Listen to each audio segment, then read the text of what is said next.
আমি তোমাকে আমি তোমাকে কি একটা থাপ্পড় মেরে দাঁত ফেলে দিব? আমি তোর বড় ভাইয়ের মতো না? না, তুমি আমার বড় ভাই হইবা কেন? তাহলে কি? তুমি তো আমার প্রেমিক। হ্যাঁ? হ্যাঁ, আই লাভ ইউ। এই আরে তুই নোমানের কাছে আমার মনের কথাটা কইস কি? আরে তুই বুঝতেছিস না। ধর তোর বিয়েটা হয়ে গেল, আমার বিয়েটা তোর লগে লগে হয়ে গেল, তাহলে বুঝ আব্বুর খরচটা কত বাইচা যাবে। প্লিজ, আমি আর কইতে পারবো না, তুই প্লিজ যা তো যা। কবি না?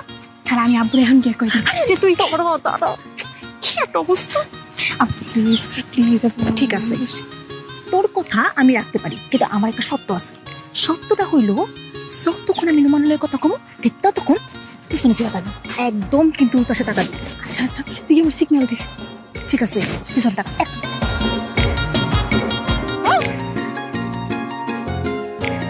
কি ব্যাপার, তুমি ভয় পাও নাই? আর এখানে